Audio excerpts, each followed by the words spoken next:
Sometime later, we find our heroic duo in Nevada, USA. Andy decides against taking his helicopter and opts to hit the road instead. He wonders if they should just head to Vegas to party it up, but Izumo reminds him about their quest. There has been a confirmed case of a rotting corpse wandering the streets of New York, so there was a memory wipe of all witnesses. The rotting corpse was identified, and it was discovered that he was from a town called Longing. Just then, Izumo is shocked out of her mind when Shen appears with his giant neck and explains that Longing is a rural area in the US. Shen cleverly attached himself to the truck a long time ago, but was starting to get lonely.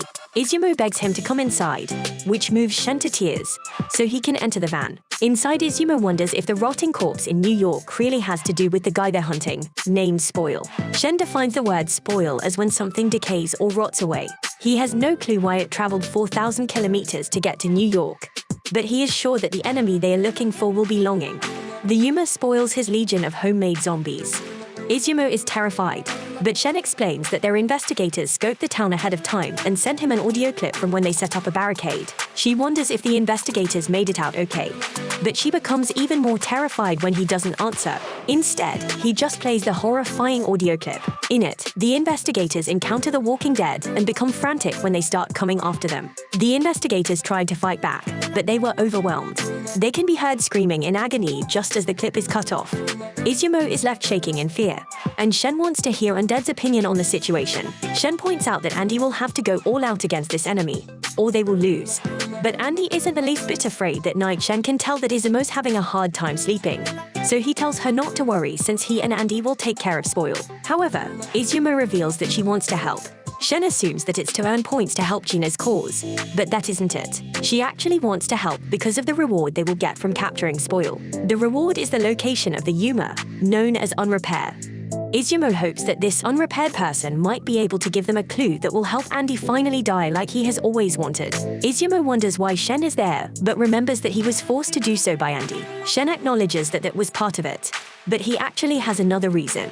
This appears to be a very difficult quest, so he hopes that he finally might be able to see someone, not just a half-hearted version of him that they know, the person that the Union refers to as Victor, the god of victory.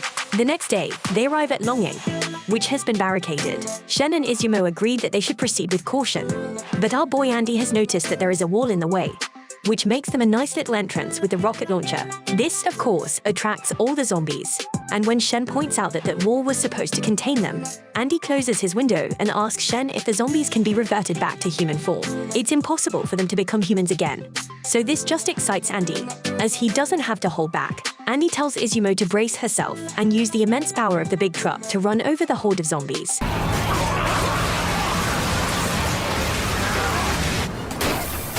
Andy keeps his endless intensity going as he goes flying through the windshield to slice up some of his own limbs. He lands right at the center of a huge crowd of zombies and explains that he's going to finish them all off. However, he explains that if one of these zombies still has enough brain left in them to tell them who did this to them, then they should duck down right about now since he wants to have a chat with them. The human blood rocket then spins himself at crazy speeds and slices off the top pots of all the zombies.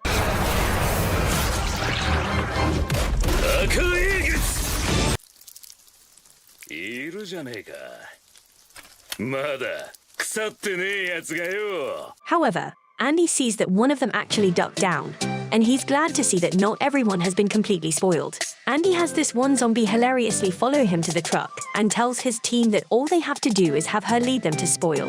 Izumo is ready to tag along, but Shen stops her and reminds them that they should be proceeding with caution.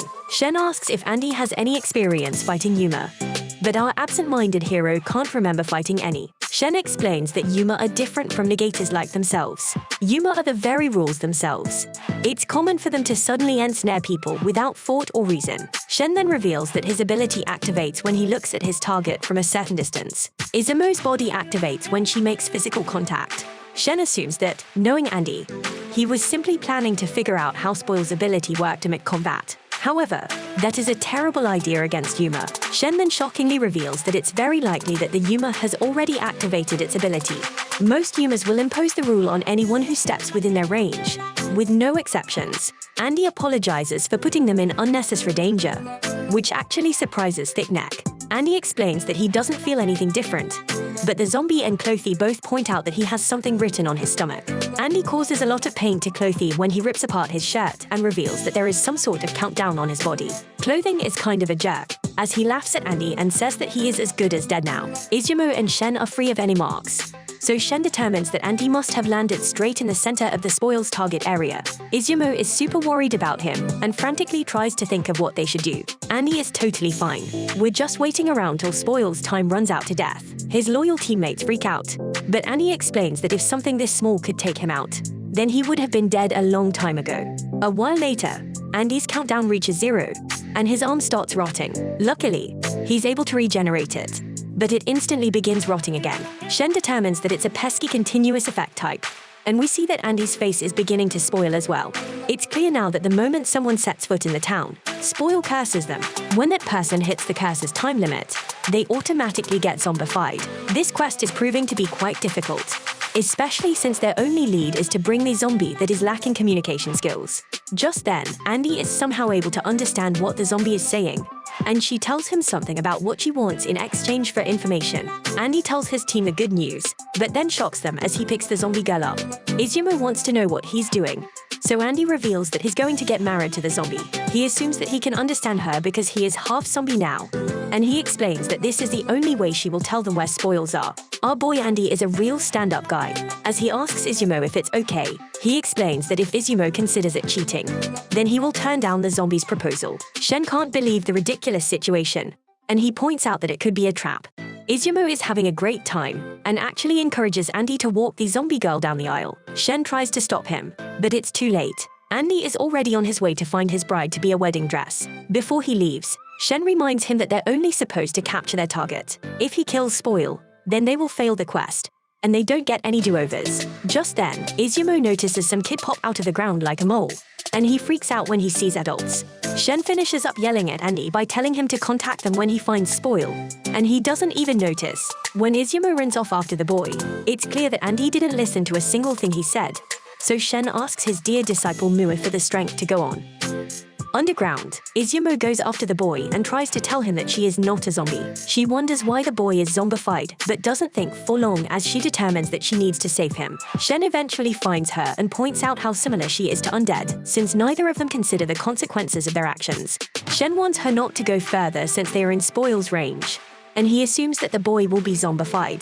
The kid then shockingly reappears with a gun and tells them that they are right. He shows his timer and explains that his entire group is cursed. Shen analyzes the situation and wonders why the kid has more digits than Andy had. Izumo tries to tell them that they are not going to hurt them, but the kid calls her a liar. This kid assumes that they are there to end their lives since they are cursed, and he can't think of any other reason outsiders would come to such a rundown town. The kid explains that the fact that they are standing a safe distance from them is proof enough, but he is shocked when Izumo runs to grab him. She covered most of her skin so her unluck wouldn't affect the boy, but unfortunately for her, she gets cursed. I guess Shen doesn't want to feel left out, as he intentionally steps forward and gets cursed as well. At our boy's wedding, Andy compliments his future wife on how great she looks. He points out that a priest should be there to stay till death do them part, but remembers that they're both spoiling away anyway. We see that these two somehow even have guests at this wedding, and his zombie wife just manages to say the words thank you. Andy says it's no problem, and he urges the crowd to show a little more excitement. The poor zombie girl then explains that her dream was to wear a wedding dress, so that is enough for her. She urges Andy to go and save everyone, all those in misery, unable to die. She wants him to put them all to rest. In order to do this, Andy must end the monster that did it, and she points to the statue in front of him. Andy points out that his orders were to capture the thing, but admits that he can't refuse his bride's request. He instantly slices through the statue, and it comes alive. It's furious that Andy won't spoil, and it reveals its true form.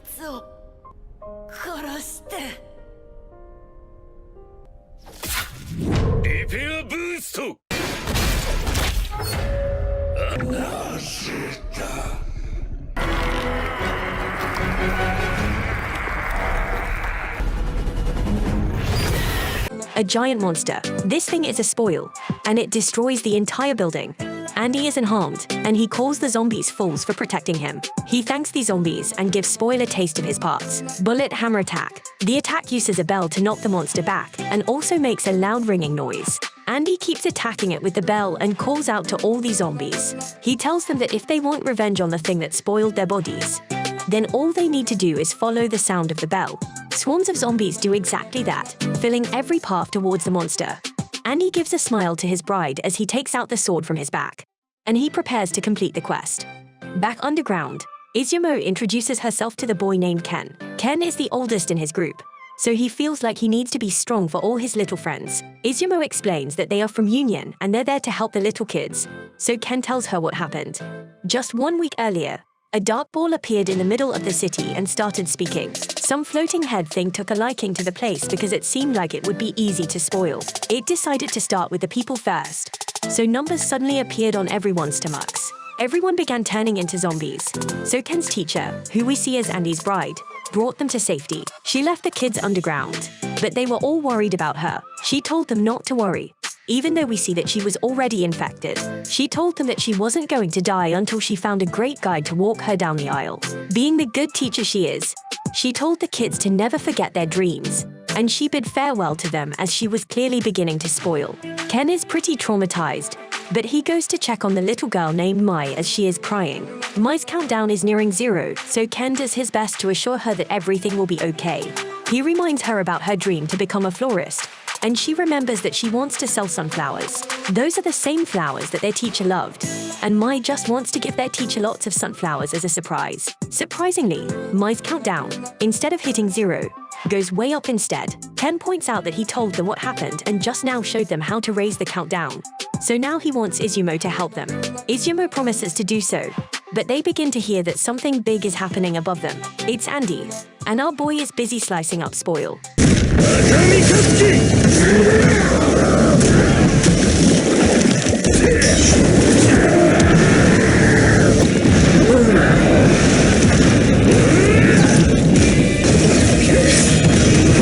Shen pops up his body through a door in the ground and takes a peek at what's going on. The spoiled humans are trying to get their revenge, and they're shockingly fighting side by side with Andy. The zombies aren't contributing much to the fight, but Shen assumes that this must be Andy's way of being nice to them. Andy entrusts the safety of his bride to Shen since the wedding isn't over yet, and Ken tells the other little kids that their teacher is back. He really gets all their hopes up, but Izumo gets really sad when she realizes that a really terrible thing has happened to such a nice person. All the kids greet their now zombified teacher, and little Mai wants to bandage up her beloved teacher's arm. Izumo is then shocked when she hears the zombified teacher say thank you. Just then, a dumb zombie bumps into Izumo. She is fine, but she touched the zombie with her skin, and he is busy with spoils. But he notices that the zombie affected by Izumo's Unluck manages to have the curse hurt spoil with a falling sign. Of course, this gives Andy an idea, so he tells all the zombies that they will be changing up their strategy. And he points to Izumo and tells all the zombies to go touch her. This will essentially turn them all into bombs, so they will be sure to do more damage than what they have been doing so far. Izumo is certain that not even zombies would sacrifice themselves like that, but she is wrong. The kid's teacher doesn't even hesitate to touch her. Izumo tries to fight it at first because it's just too sad, and she knows how nice of a person the teacher is.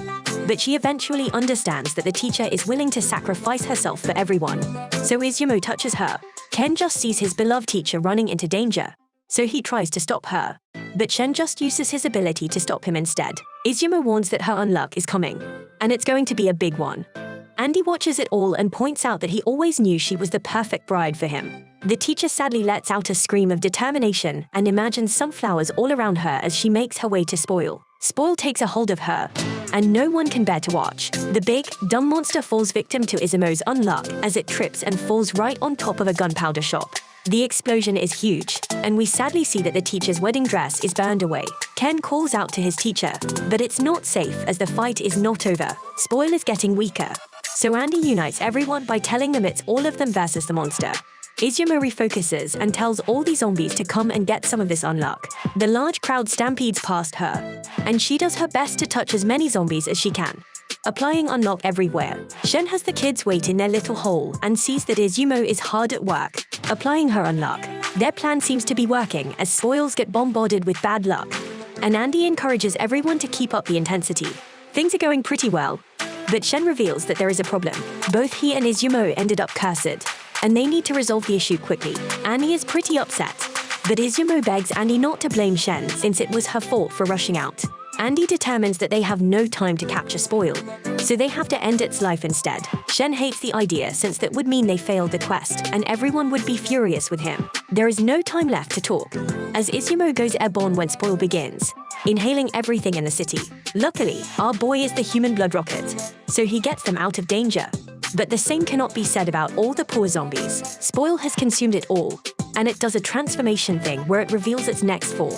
This thing somehow managed to get even uglier, and Shen wonders if Andy has managed to figure out its rules while fighting it. Andy explains that his main body can spoil any organic matter aside from living beings at will. To spoil living things, the timer put on them has to reach 0. Things are pretty bad, as Spoil, even more fierce now, and it uses an insanely powerful being that decimates the Statue of Liberty instantly. The monster has no clue why it missed its target so badly, but Andy thanks Shen for doing it. Somehow Spoil begins to speak as it realizes that, because 3 people have come for him, they must be on a quest. He is upset, of course, because this means that the book apocalypse is interfering with his plans. Back at headquarters, Mua tells our group that the Spoil's laser attack absolutely decimated anything it touched. By eroding it away, the attack exceeded the parameters of the Spoil rule, so it's incredibly dangerous, and they can't let it hit them at all. Spoil can't understand why they are standing against him since he is simply returning everything to Earth, and they should appreciate the beauty in that. The thing attacks with insane speed, so the lasers hit both of our heroes. Andy removes his arm to keep it from spoiling, and Shen just manages to take off his glove. Shen wants the loss of his difficult-to-order glove, and Andy determines that the attack only works on individual parts.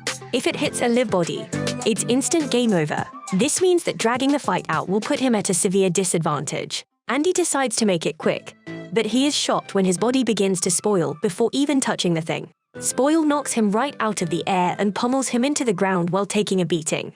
Andy realizes that living things spoil just by getting close to it. Spoil sees how tough it is to hurt Andy and realizes that Andy is the death negator.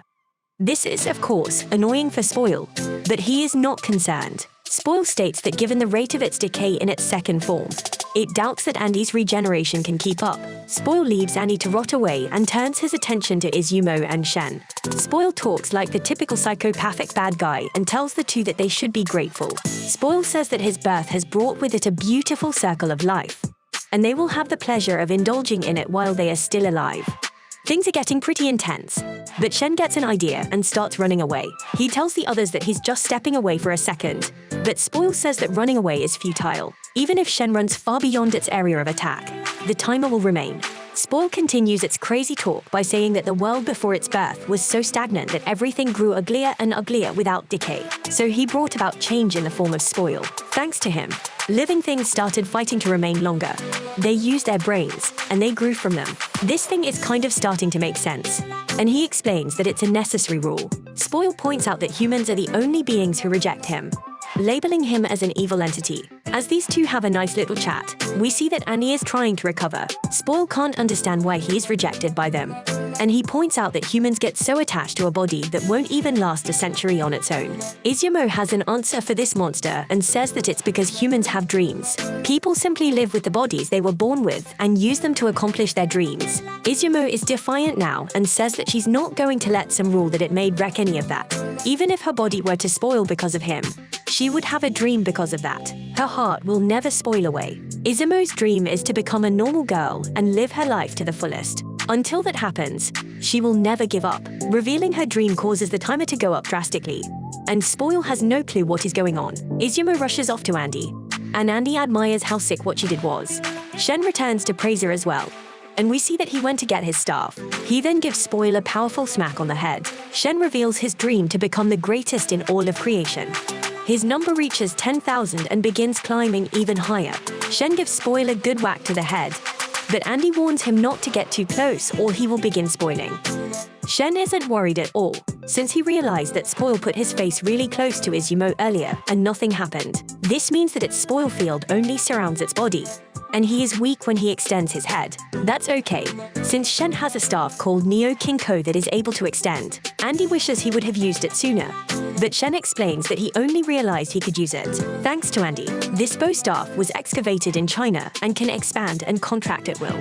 Shen approaches the beast, but Spoil states that he isn't going to just stand around and be hit. Shen does land in attack, and Spoil can't understand why his body's moving towards Shen on its own. Shen attacks again, and we learn that his ability acts on a target in his field of vision. It forces his target to perform the opposite of any action it was trying to take. Spoil's dumb brain can't figure out what's going on, so he tries to retreat. But Shen's ability makes him walk right into another attack instead. Any conscious thought enters, the target's mind is negated by Shen. However, to activate this ability, Shen must become fond of his target. This is great and all, but Annie still has no clue how they're supposed to capture giants like this. Shen explains that there's a core inside its body, but any living being will spoil if it gets close to it. Spoil is getting tired of getting wrecked and tries to attack, but again, Shen's ability stops him. This spoil thing is insanely powerful, since it has an ability that spoils anything that gets close, and it's more powerful than Andy's regeneration. On top of that, it has a disintegration laser for distant targets. Spoil is getting really irritated now, as he refuses to believe that a puny human could have such control over him with just a glance. Unfortunately for him, it's true. But Shen is happy for another reason. This monster's strength will be the reason he finally gets to see the person he has been waiting for. Our heroes try to think of a way to stop Spoil, and realize that spoiling happens because of bacteria in the air. However, bacteria need moisture. Andy comes up with the idea to decrease the moisture around Spoil, and decides to create an explosion. He touches Izumo's exposed belly, and she tells him that her gut is only hanging out because she had a big meal earlier. Andy plans to use the gunpowder shot to blow Spoil up, but Izumo's unluck is unpredictable, and he falls through a crack in the ground instead. Spoil creates a dust cloud by destroying buildings, and Shen realizes that the monster's obstructing Shen's vision to counter his ability. Seemingly just forgetting about our boy Andy, Izumo comes up with a different plan. She points out that there is no moisture in space, so nothing could spoil out there. Izumo wonders if they can use the Union spaceship to take Spoil up there, but she realizes that they wouldn't survive the trip either. Shen seems to think it's a good idea, and trackingly states that he can somehow lift Spoils in another passenger up to space. This other passenger would be Andy, as we see that he is totally fine. The only problem with the plan is that Andy would have to endure Spoil's ability until they reach space, since they will be traveling together. Spoil did major damage to Andy earlier, but Shen wonders if Andy's old self could endure it. A look back shows how Andy keeps a card in his head to keep 100 years worth of memories bottled up. Andy agrees to Shen's plan but gives him some stipulations. Shen sends down his staff and has Mua give him the coordinates of the hidden monster. Mua tells them but thinks that they should all run away as Spoil is preparing a large attack. Andy receives the coordinates and extends the staff. He launches himself and Spoil straight into the sky, and he removes the card from his skull. The staff just keeps on extending, and the two eventually end up in space. Izumo was shocked that Andy removed his card, since he said that he would go off the rails whenever he did. Shen knows this well, but he's actually excited to witness the power of the man who once brought victory to countless battlefields. In space, Spoil thinks that their plan is silly. In Spoil's current form, he not only has spoilage at his disposal, he also has a beam that disintegrates anything it touches. The monster destroys half of Andy's face, but it instantly regenerates, and Andy's hair turns black. Spoil is stunned by the new regeneration speed, but that isn't even the craziest part. Andy uses an attack he calls division bullets. お前は強く正しい。だがな。なんだ、その回復速度は。じゃあ俺を縛れない。ディビジョンバレット。見事に作成した。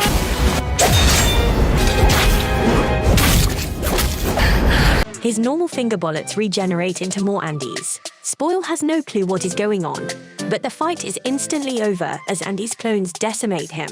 Black-haired Andy wants to have a little fun and sends Spoil's head down with his arm.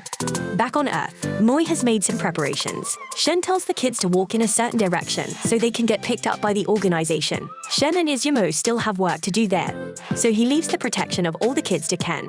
The kids begin their journey, so Shen assures Izumo that they will be okay because of Mua's preparations. Just then, Andy's little present comes crashing down from space. Andy uses his insane ability and regenerates himself completely with just his hand. Black-haired Andy is victorious, but Shen very seriously tells Izumo to stand back. Shen has more beam-up spoils core, and Andy asks what year and month it is. Shen tells him, but Andy wants to know what day it is. Shen is shocked, as it's less like Andy's memories came back, and more like he has become a different person altogether. Black hair. Andy's head begins to ache, and he becomes furious. He's clearly talking to the Andy we know inside his head, as he tells him that he has already had his turn. Black hair. Andy thinks the real Andy has wasted their lives and realizes that it's all Izumo's fault. He tells Shen to get out of the way, and Shen reveals this version of Andy as the god of victory called Victor. Victor has no clue how Shen knows about him, but she doesn't care and instantly kicks him in the face. Shen is stunned since he activated his ability and even read the trajectory of Victor's strike. Victor's strength is unreal, but Shen seems to be happier than ever. Victor is so strong that his own limbs break with every attack. Humans unconsciously exercise a level of control for self-preservation, but Victor has broken free from this restriction. Victor is impressed with Shen, especially since he only has one life to work with, and he uses several finger bullets on him. Shen is in terrible shape, so Izumo tries to use her Unluck on Victor. Surprisingly, even though her Unluck has never failed before, nothing happens this time. Victor seems to realize something, and Shen tells Mui to relay a message. Victor used Andy's knowledge to determine how Izumo's Unluck works and explains that it fluctuates based on how much he likes a person. Victor looks menacing as he explains that he would never fall victim to such a pitiful ability. Victor tells Andy to give up since he can't be killed and threatens to send him into despair by eliminating Izumo. Izumo flips it on this dude and tells Andy that the two of them still have a lot left to do. They were supposed to travel, do all kinds of things, and then fall in love. There are even greater strokes of Unluck to uncover, so he has to come back and keep his promise. Nothing happens, and Victor calls her a fool.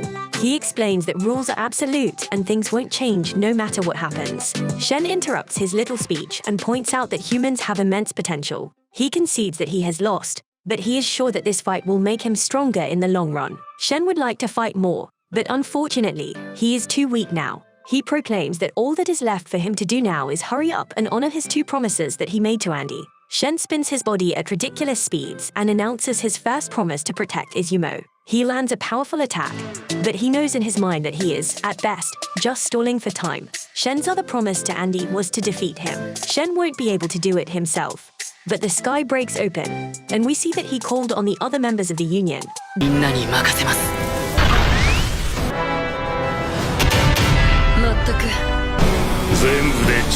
The other members call Andy a very troublesome rookie, and Shen assures Izumo that he is in good hands. Victor is insane, and he fears nothing. He's actually excited to see that he has a total of 10 opponents. He uses all his finger bullets, but each member has a shield. Victor demands that they attack and stop, only defending. The gun-wielding maniac fires a shot that ricochets off all the shields.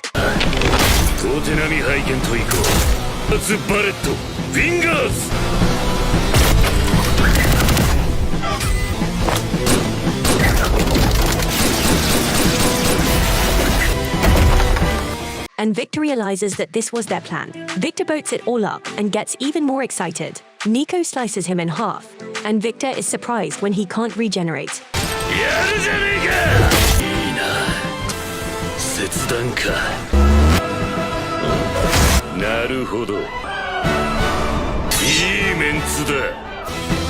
Nico is apparently some kind of genius, as he points out that Victor's regeneration slows considerably when the cut sections are burned. Nico then reveals a bit of history as he points out that he didn't do a bunch of tests on Andy's body for 10 years for nothing. Victor compliments him on the attack and points out that it would definitely be effective on Andy. Victor is a completely different beast, and he explains that he can regenerate wherever he wants. Whenever his body is no longer good, he can just switch to his finger. Yamaoka destroys his old body, but Victor is unimpressed. Since Yamaoka only uses brute force, there is nothing else behind his wing. So Victor determines that Yamaoka is an amateur at combat. He tells Yamaoka to stay out of his way, and he will spare Yamaoka from death. Victor faces the others and has a good laugh. He says that it's a shame what happened to Gina, but he's excited since all of them seem like they will put up a good fight. Everyone then prepares for a fight, the union leader included. The fight instantly begins as Juisu attacks Victor, but he is incredibly strong. She manages to slice them in half and uses this moment to tell Top to get Izumo and the injured Shen out of there. Victor is severely outnumbered, but he uses his division bullets to create several copies of himself. Top follows orders, and when Victor Clone is impressed with the kid since he is using his negation ability to his advantage, the insane battle rages on, and Shen has his gigantic staff shrink. Once it shrinks, Top jumps over the barrier to escape with Shen and Izumo. Izumo thanks Top for rescuing them, but he explains that no thanks are necessary since they are on the same team now. Izumo is still very grateful, but she wonders why this kid won't stop moving. Top explains that there really is no plan to stop Victor, and they only managed to do it last time because they had old lady Gina with them. Izumo is certain that she can get through to Andy and asks Top to take her back to him. Top is quick to point out that the guy back then nearly ended her life, and he isn't the same guy anymore. Izumo is listening to the kid and just tells Shen to give her Andy's brain card. Shen first gives her a gun to protect herself, as he doesn't want Andy to get mad at him for not thinking about her safety. Top is stunned to see that Shen believes in her as he gives her the card, and she begins running back. Top wants Shen to talk some sense into her, but Shen explains that if Izumo were that easy to stop, then she wouldn't be alive today. Top realizes that there is no stopping her, so he goes to pick her up. Izumo thanks him for helping her, and he just hopes that she has a plan. She formally introduces herself, and Top is shocked that this little brat wants to get acquainted at a time like this. He introduces himself, and she calls him the real brat since he's only 15 years old. The two argue for a bit, and we get a hilarious view of Shen just hanging out. Back at the war, Victors are getting destroyed left and right, and Victor finds out just how sturdy Yamaroka is. Bill uses an insanely powerful beam to decimate one of the Victors, but Yamaroka is completely unharmed. Victor determines that Yamaroka must have some sort of hardening ability, and a kid with lasers must have a body completely made up of artifacts. The kid blasts away, and we see that one of the Victors is fighting their leader. Juisu has a flaming sword, and Victor instantly realizes that it's the work of the Yuma burn. Top returns with Izumo and his stun when he sees how many winners there are.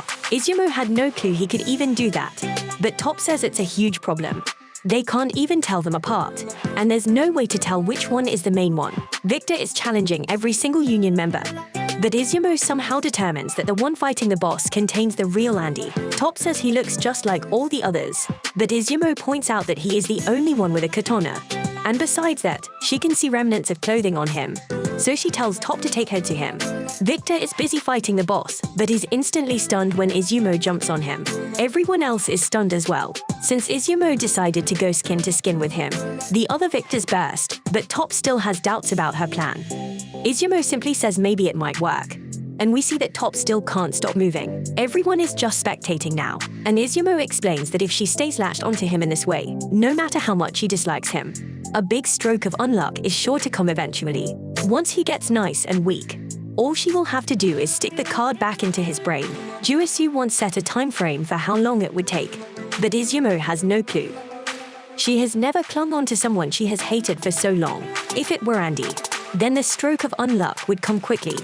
So Juisu decides to change the plan. She ignites her sword and tells Izumo that she will have to bring back Andy's personality for a split second. If Izumo couldn't impart her unluck on him in that moment, then they might be able to win. Victor is insulted and explains that he is actually the original. Andy is putting up quite the fight inside of him, but Victor promises that he will never see the light of day again. Victor creates more copies, and Top has to rush in to rescue Izumo. He creates even more, but the other union members show off their skills while taking them out. Victor points out that they must have defeated Burn, which means they have another seat. If they let him eliminate Izumo, then they will have 2 open seats, and he can find stronger negators to fill the roles. Juisu instantly attacks him and explains that those who lack justice and ambition can never influence the actions of others. Victor sends her flying, but this just gets her upset, and she issues an order to defeat all the copies while protecting Izumo outside the barrier. Shen has had his staff returned to him. Back at the fight, Juisu is being overwhelmed, and the other union members are just barely managing to save Izumo. They remind her that she is supposed to be focusing on bringing Andy back, so she starts calling out to him. Victor nearly shoots her directly, but Top appears out of nowhere. Top encourages her to keep talking to Andy, but he gets hit and is amazed that Victor was able to predict where he was going. Izumo racks her brain trying to think of a way to bring Andy out. And she thinks about how they have only known each other for about 1 month. So much has happened, but she still doesn't know a thing about Andy. Things seem hopeless, but she can't give up. Just like on the first day they met, Andy saved her over and over again. She refuses to quit and comes up with an idea. Izumo shoots this dude right through the scar on his forehead and jams her thumb inside. She noticed that his scar isn't on any of the copies, so she realized that that must be where Andy is being locked up. She jams her thumb deeper and demands that he give Andy back. Izumo tells Andy not to let Victor beat him, and all he has to do is touch her for 1 second. If he does that, then she will give him the biggest stroke of unluck anyone has ever seen. Just then the bleeding stops, and Andy tells her that her idea sounds like a treat. Izumo has never been happier to see him, and Andy wastes no time in giving her a kiss. Everyone watches as all the clones disappear, and the tender moment lasts for a minute. Andy removes her finger from his skull, and he tells her that they will pick up where they left off another time. Izumo sheepishly acts like she doesn't know what he is talking about and runs off while telling him that it would only happen in his dreams. Izumo then screams out to all the puppets that were just watching and warns them that a huge stroke of unluck is coming. Juisu commands them to get as far away as possible, but Victor has already returned, and he tells them that they won't get away. Unfortunately for Victor, Shen has used his ability on him. Shen reveals that he lied about his target needing to be within a certain distance. The truth is that he only needs to be able to see his target. Izumo's unluck arrives in the form of several meteors, and Shen hopes to see Victor again one day. Victor has a good laugh, as it's been a very long time since he was defeated by humans and the meteors came crashing down. This is by far the biggest stroke of unluck yet, which was to be expected since Andy kissed Izumo. The Union members protect themselves from the shockwave, and the aftermath of the damage is insane. The town has been decimated, and a giant crater is in its place. The entire situation is unreal, and Top realizes that Izumo is nowhere to be found. She is actually making her way into the crater, but they have no clue what this little dummy is planning to do all by herself. This is incredibly dangerous, as the water will soon be flooding in. But Izumo is on a mission to return Andy's card into his head. She finally makes it to him, and Victor tells her that she is one heck of a girl. Izumo jams the card back in his head and pleads for Andy to return to her. The process doesn't seem to be working, and the water comes crashing down.